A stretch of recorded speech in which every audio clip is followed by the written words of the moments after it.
Je suis né à Palu le 17 août 1945. Je pars sur mes 73 ans. Et j'ai connu le bon vieux temps d'époque qui a bien changé aujourd'hui. Parlons de l'école pour commencer notre départ dans la vie.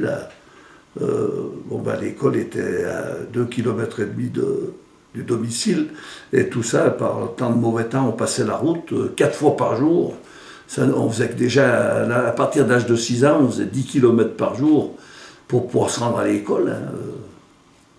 Et puis, on a commencé notre petite scolarité chez une maîtresse là, qui s'appelait Madame Charles.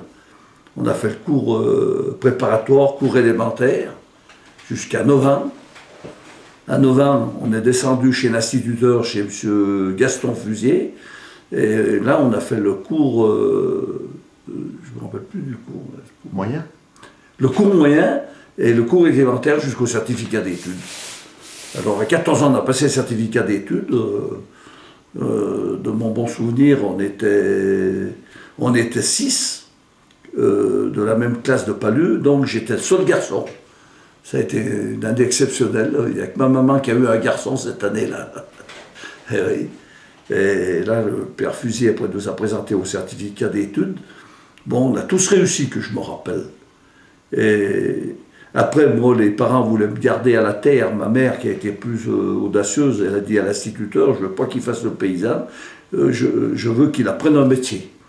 Et de là, en accord avec l'instituteur, c'est l'instituteur qui s'en est occupé, ils m'ont inscrit à l'école on appelait Montroux, un centre d'apprentissage à Ugine, où j'ai appris le métier de tourneur. Pendant 3 ans. Vous étiez nombreux à l'école? À l'école de... À Palu. À Palu, je ne me rappelle plus chez la maîtresse, mais chez l'instituteur, on était une vingtaine. 20, 22, on était pas très nombreux. Entre les deux cours, dans les deux cours. Sur les chaises, sur les bancs? Sur les bancs. Les bancs. Des bancs, on était 2 par banc. Avec, il y avait les bancs avec une petite inclinaison, il y avait encore l'encrier, on a écrit encore à l'encre au début, et non au stylo. Hein. On faisait des grosses tâches quand on n'était pas trop habitué. On avait le buvard. Hein, c'était encore l'ancien temps, hein. C'est plus la modernité de maintenant où ils écrivent au crayon à billes maintenant. Mais cette école, elle avait quand même quelque chose de particulier. C'était pas l'école telle qu'on la connaît actuellement. C'est-à-dire... je ne connais plus l'école d'aujourd'hui. Elle était dans un bâtiment quand même illustre. Ah oui, elle était dans l'ancien château de Palu. Le bâtiment, c'était l'ancien château de Palu qui a déjà servi à mon père, hein, qui allait déjà à l'époque dans ce bâtiment qui était devenu une école, mais c'était l'ancien château des seigneurs de Bonguin. Le seigneur s'appelait de Bonguin. C'est le dernier seigneur qu'il y a eu à Palu. Et après, comment cette bâtisse est arrivée propriétaire de la commune pour en faire l'école, je ne pourrais pas le dire, ça, je ne sais pas. Est-ce que tu te souviens de détails particuliers qu'on trouve dans un château? On parle d'oubliettes, de cachots. Oui, on a eu parlé de soi-disant d'oubliettes qu'on n'a jamais pu trouver, on a fouillé, nous, par là-bas, discrètement. On nous a parlé qu'il y avait un souterrain qui passait sous terre et qui rejoignait le château Emmanuel de Conflans. Alors ça, on n'en a pas la preuve, mais ça, on nous a toujours dit ça. Est-ce que c'est une légende? Là, je ne pourrais pas le dire, hein, mais on en parlait. Oui. Et nous, enfants, on était curieux de vouloir. On a été farfouillés par là-bas si on trouvait une porte, mais on n'est jamais arrivé. Est-ce qu'ils l'avaient blindé ou condamné par des boilons? C'est pas... Est-ce que tes parents ou tes grands-parents te parlaient du château et de l'histoire du château? Ben, ils nous en ont parlé, oui, ils parlaient du Seigneur, que tous les gens d'alentour travaillaient beaucoup pour le Seigneur, hein, ils donnaient leur récolte. Et puis ils nous ont parlé aussi de la régence, qui est devenue la régence du château, qui est devenue une propriété de la famille Pachou. Ils l'ont acheté au Seigneur, je pense, de Bonguin, hein, et qui était en perdition. Hein. Le Seigneur, je ne sais même pas s'ils n'ont pas fait de mauvaises affaires, finalement, d'après ce que j'ai entendu dire. Mais est-ce qu'ils ont gardé des souvenirs du seigneur de Palu, quelqu'un qui les a tourmentés, pas tourmentés? Est-ce qu'ils l'appréciaient? Est-ce que... Ben ça, je pourrais pas le dire, ça. J'ai jamais trop entendu dire du mal de... Ou est-ce qu'ils voulaient pas en parler, les anciens, mais je peux pas dire que... Parce qu'on dit que le petit muret qui est en bas, il a été construit à la suite d'une corvée que le seigneur de Bonguin avait décidé. Je n'ai pas entendu parler de Ça, j'en ai pas entendu parler. Bon, moi, je peux pas te dire... J'ai entendu parler d'un descendant, je ne sais pas si c'était pas son neveu, qui était un noble qui s'appelait Delaconnet. Ça, j'en ai entendu parler par mon oncle, Marcel, un ancien poilu de 14, qui disait qu'il était chasseur, il avait 3 chiens, il a vécu au Tal, et puis une petite au Tal, et il avait 3 chiens de chasse qu'il appelait Tango, Flambeau, Taillot.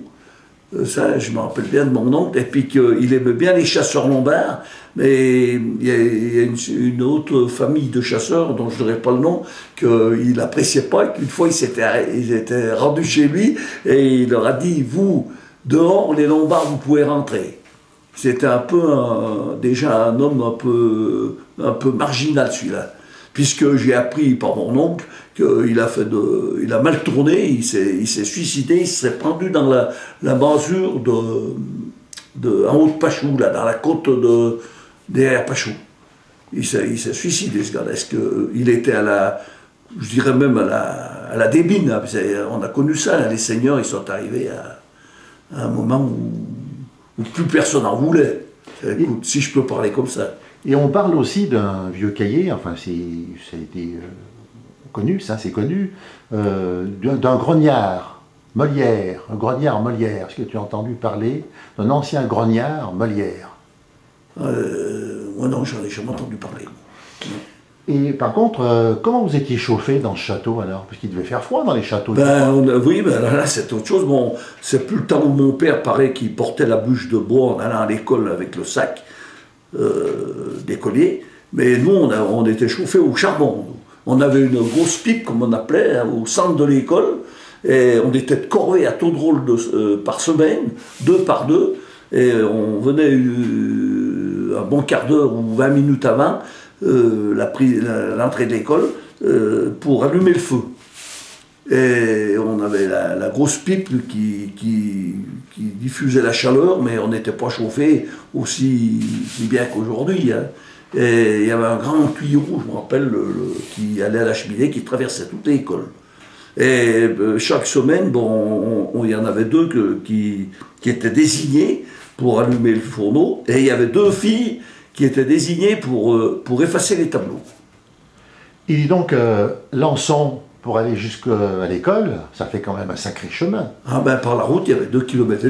Vous passiez par la route tous les jours? Tous les jours, par mauvais temps. Quand le temps s'y prêtait, qu'il faisait beau, à la belle saison, on avait des raccourcis, comme on dit. On descendait les bois, mais alors c'était pas drôle, c'était en zigzag par des pentes prononcées. Hein. Et en hiver, par exemple, quand il faisait bien froid, qu'il y avait de la neige, vous étiez obligé de suivre la route? Alors quand il y avait la neige, on passait la route, bien souvent elle était mal déneigée. Moi j'ai connu encore les sabots, où on avait les clous. Hein, c'est pas longtemps, mais au début de ma scolarité, j'avais encore les sabots avec les clous. Et ça accrochait la neige, on était obligé de taper le pied contre un arbre pour faire tomber le second qu'on appelait un pâteau. Hein, si je me souviens. Et puis après, quand il y avait la grosse période de neige, on portait moi qui étais l'aîné, on était 4 frères et sœurs, je portais le sac tyrolien avec un petit casse-croûte dans le sac. Notre maman nous préparait un petit repas assez sommaire, mais qui nous tenait pendant midi. On mangeait entre 11h30 et 1h30 dans la salle, dans l'école. Et on faisait chauffer notre petits plats quelconques, si c'était du riz ou sur le fourneau, sur la plaque du fourneau. Sur le couvercle même, exactement, c'était un couvercle, le fourneau. Et on était 2 familles comme ça, il y avait la famille Lombardonnais et la famille Molière, qu'on était les 2 familles plus éloignées de l'école. Alors, puisqu'on a parlé un petit peu de la neige, Est-ce qu'il y avait de la neige? Est-ce qu'il y en avait autant que maintenant? Ah ben à l'époque, il y avait beaucoup plus de neige, hein, je dirais même, on ne pourrait pas le comparer, et maintenant, il y a rien, ça en fait presque plus. Puis elle durait bien plus longtemps. À l'époque, la neige commençait à tomber autour du 15-20 novembre, et on a toujours passé Noël avec de la neige, et ça durait jusqu'au fin janvier, bien souvent, hein, la neige. Et comment c'était? C'était pas facile, hein. J'avais ma soeur qui était plus faible, elle avait 15 mois de moins que moi, et ben des fois ça lui prenait des coups de barre, comme on dit à l'école, elle avait envie de dormir tellement elle était fatiguée, hein. Parce que faire toute cette route, c'était fatigant, hein. Surtout quand t'as eu une huitaine d'années, hein. Et c'était déneigé, comment alors les routes? Ben, la route départementale était déjà déneigée par les ponts et chaussées, mais les petites routes qui dessertent les petits hameaux, les routes communales étaient déneigées, j'ai encore vu ça, avec un traîneau, on appelait ça le traîneau en bois, tiré par, j'ai vu 6 chevaux, mulets chevaux mélangés, 2 par 2, 2, 4, 6. Et c'était pas déneigé au top comme maintenant, hein. Maintenant, s'il y a un peu trop de neige, on va même plus à l'école, hein. Mais nous, par contre, ça nous arrangeait parce que, comme c'était pas déneigé à la route noire du bitume, le soir, on faisait de la luge dessus. ça nous faisait plaisir, quoi. Et est-ce que tu te souviens du déneigement avec le GMC? Ah, le GMC, M. Briaca, oui, je me rappelle ça, oui. Et ça allait déjà mieux que les chevaux, hein. Mais comme c'était un truc déjà un peu ancien, il arrivait souvent de tomber en panne. Et des fois, on se croyait qu'on avait été déneigé, puis on partait quand même dans la neige comme ça, hein. Ouais. En Val-d'Hiver, il y a quand même des bons moments, par exemple le moment de Noël.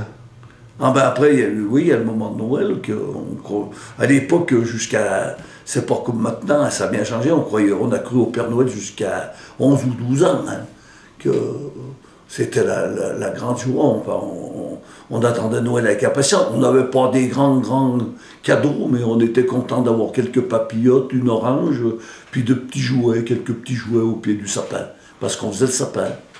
Mais enfin, vous aviez quand même un bon repas pour Noël. Ah ben pour Noël, bien souvent, dans notre famille, c'est l'époque où on tuait le cochon pour les fêtes de Noël. Et là, il y avait une petite amélioration parce qu'on avait une belle viande fraîche, naturelle, parce que les cochons étaient élevés par la grand-mère, bien souvent. Et on mangeait un petit plus, quoi.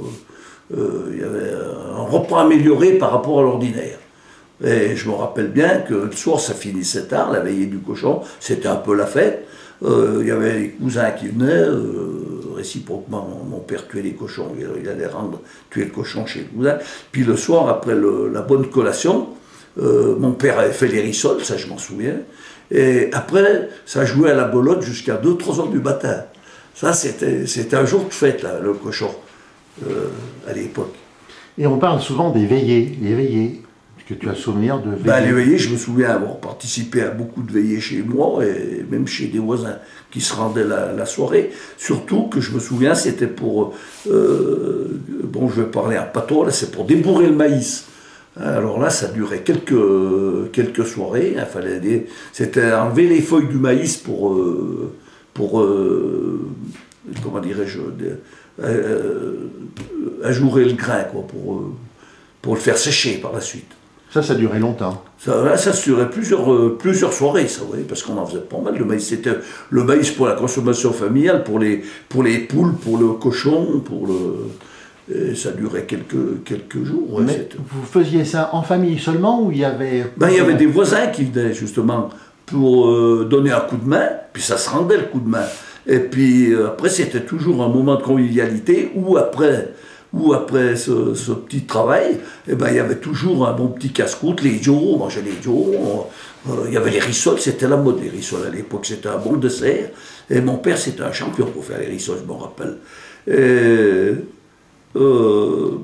Après, bah, toujours pareil, ça terminait, le samedi soir, ça terminait par quelques parties de belote. Et puis, dis donc... Puis les femmes des fois, elles ne jouaient pas, mais elles étaient là, qu'elles racontaient une histoire. Et puis souvent, les femmes, la grand-mère, eh ben, tout en étant là dans le coin et à raconter une histoire, elles tricotaient. Elles tricotaient beaucoup, les femmes, à l'époque. Elles faisaient des chaussettes, elles faisaient un pull. Ouais. Dis donc, il devait s'en raconter quand même des fameuses histoires, des histoires de chasse. Ah, des histoires de chasse, des histoires de petits gars qui buvaient à petits cadons quand ils étaient. Ouais, pas mal d'histoires, ouais. Puis des fois, la tante, je me rappelle, elle jouait de l'harmonica, ma tante. Elle jouait de l'harmonica, ma tante. Puis elle racontait quelques belles histoires qui, à cette époque-là, nous a un peu rêvé, nous autres. Nous, les gamins. Dis donc, vous étiez combien en famille En famille, chez moi, là, combien d'enfants? chez moi, on était 5. Mais je me rappelle avoir vécu dans la ferme, avoir été 9 à table. On avait une grande table, il y avait donc. Parce qu'à l'époque, c'est pas comme maintenant où les gens partent de chacun de leur côté. Il y avait le grand-père, la grand-mère, le père, le papa, la maman, et puis on était 5, on était 9. Mais alors, On était 9 à table, jusqu'à pendant combien? Pendant 4 ans, puisque quand mon grand-père est décédé en 1960, ma sœur, la dernière, elle avait 4 ans, elle était de 56. et pour nourrir toute cette famille, comment on faisait? Parce qu'il n'y avait pas de congélateur, pas de frigo, pas de supermarché. Ben, il n'y avait pas trop de chichi. Hein. Il y avait mon père, quand ça arrivait l'entrée de l'hiver, il disait il y a 2 beaux cochons qui étaient transformés en dio, en jambon, en petits salés dans les saloirs. Et on faisait les porc-monniers aussi, hein, un peu avant, on faisait les porc-monniers. Et puis il y avait une bonne cave de pommes de terre. Et puis mon père rentrait bon, parce que les hivers étaient plus rudes, il rentrait les choux avec la racine dans la cave et on mangeait souvent de la soupe de choux. Et puis beaucoup, on mettait aussi des haricots secs, une variété qui a disparu à ma connaissance. C'était une variété qu'on mettait dans le maïs qui poussait dans l'ombre du maïs que n'importe quel haricot ne ferait pas. Et ça, il y avait un grand rendement, et l'hiver, ils mûrissaient ces haricots, on les écossait, et puis on en mettait 1 ou 2 poignées dans la soupe. Ça faisait de la bonne soupe d'ailleurs.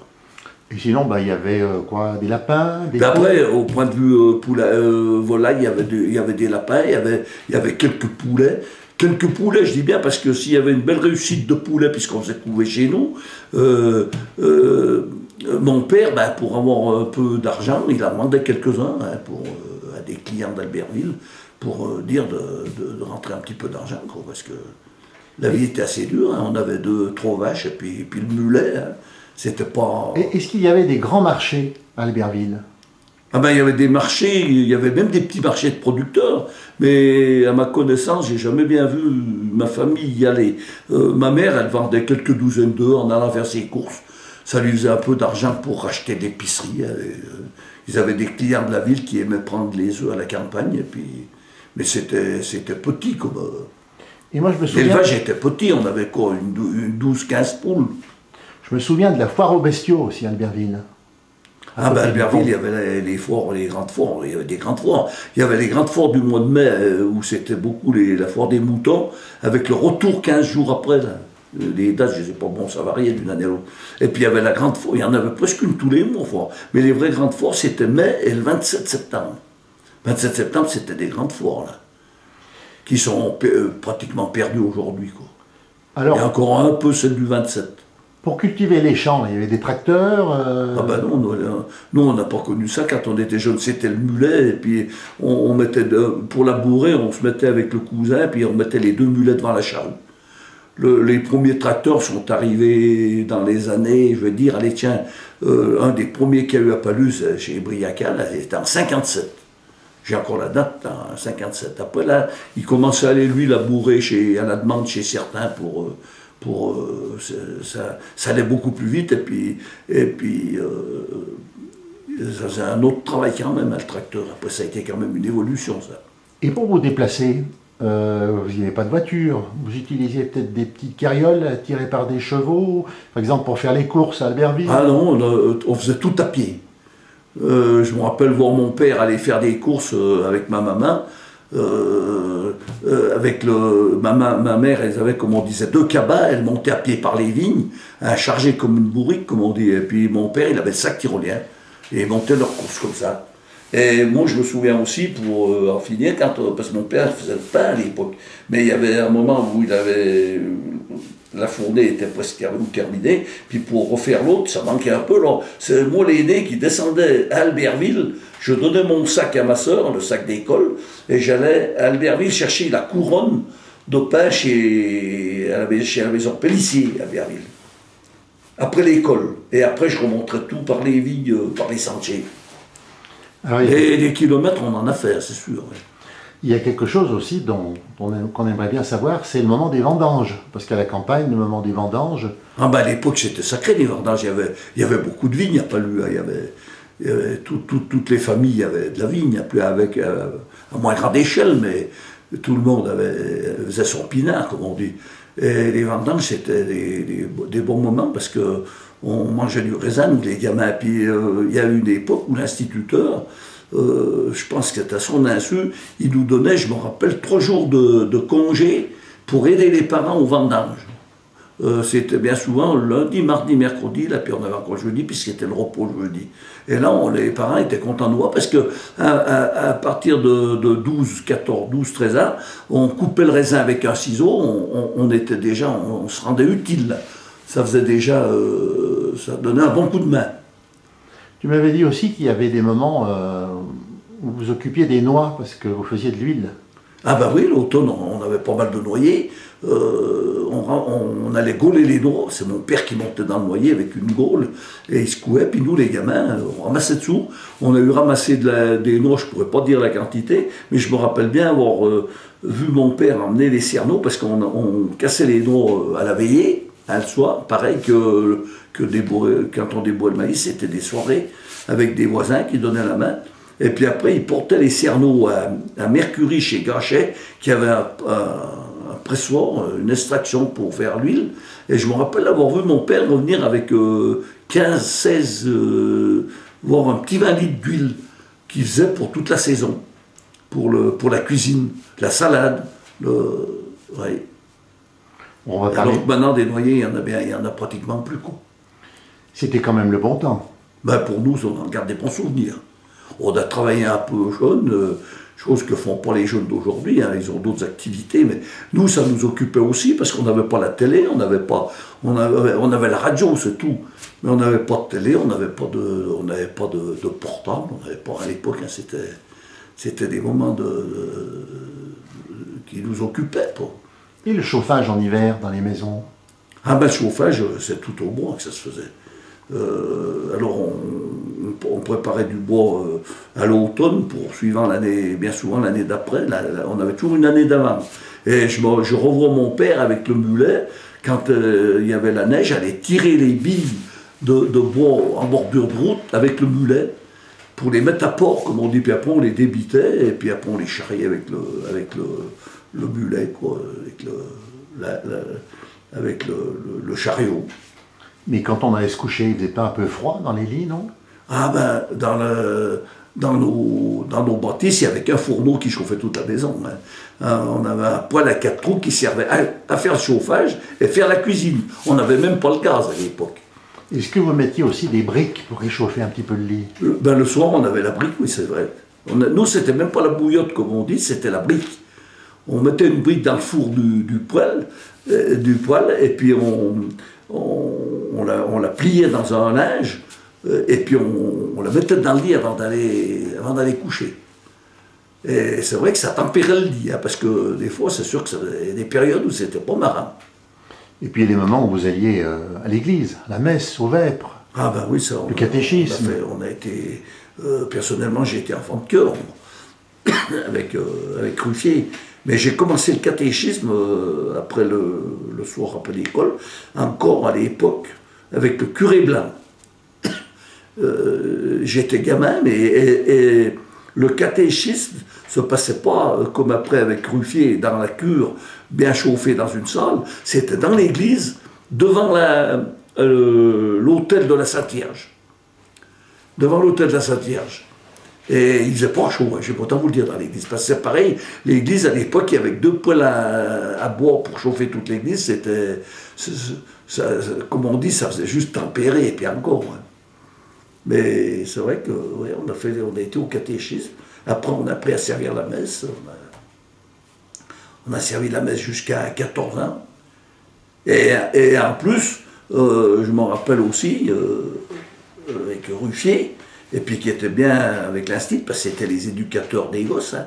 Et ben quand on était de semaine, parce qu'on pareil, la messe, avec Ruffier, on était 2 par 2 chaque semaine pour servir la messe. La petite messe à 8h le matin, on allait à l'école, hein. Et on attaquait le lundi jusqu'au dimanche au vêpres. Après, c'est 2 autres qui reprenaient. Et en plus, alors ce qui se passait, c'est qu'on y aimait moins, mais quand il y avait une sépulture en pleine semaine, c'était les 2 gars de service là, qui venaient servir à 10h, c'était à 10h bien souvent la sépulture, le jour où elle se trouvait, et on devait demander une autorisation écrite demandée par notre père, signée à l'instituteur, c'était pour la formalité, pour qu'il nous laisse sortir à 10h pour aller servir la sépulture d'une telle personne, qui était nommée finalement, parce qu'elle était connue dans ces petites communes. Et aussi, on servait les mariages. Le samedi après-midi, bien souvent les gens se mariaient le samedi après-midi, et alors là on était contents parce qu'on avait la petite pièce et des dragées. Ça je m'en souviens, ça. Quand on était pour servir un mariage, on était heureux. Il y avait une ambiance. À la sépulture, on aimait moins bien aller servir la sépulture. Et les travaux de la ferme, est-ce que les enfants s'en occupaient aussi ou... Ah ben, dès qu'on a pu un peu rendre service, le père nous a appris à travailler jeune. Moi, personnellement, je me souviens avoir commencé à labourer à l'âge de 12-13 ans, faucher à la faux. Et puis, comme ça, ben, le peu qu'on faisait, ça rendait service, hein. C'est sûr qu'on a commencé à travailler jeune, oui, c'est pas comme la génération d'aujourd'hui, hein. Oui.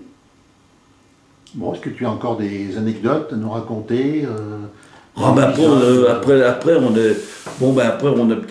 a quitté l'école primaire, j'ai envie d'apprendre un métier, et puis après on a commencé à venir adolescent, et puis nous dans notre famille personnellement c'était des chasseurs. Alors mon père à 16 ans on pouvait commencer à chasser avec l'autorisation du père, mais comme j'allais à l'école, il n'a pas voulu que je commence à 16 ans pardon. Et donc il m'a laissé aller après le CAP. Il m'a dit tu passes d'abord ton CAP puis après tu iras. Puis après j'ai eu mon permis de chasse depuis 1962 et aujourd'hui j'ai 53 permis de chasser, quoi. C'est bien ça, oui, 56 puisqu'on est en 2018. Ouais. C'était une passion que, ça nous a été donné par notre père, mais c'était une distraction, on n'avait pas beaucoup de distractions. Donc chez nous, on était plutôt des terriens, puis la chasse, la pêche et les champignons. On n'allait pas à la fête foraine, nos parents n'aimaient pas ils voulaient pas qu'on aille à la fête foraine à Albertville.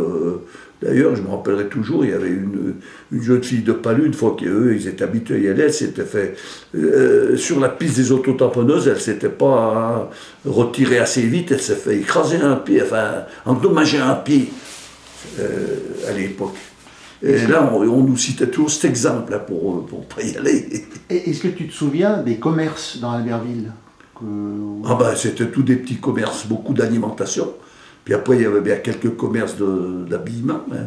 Mais la rue Gambetta, rue République, il y a plein de commerces d'alimentation, des petits épiciers, des boulangers et tout, qui ont complètement disparu, quoi.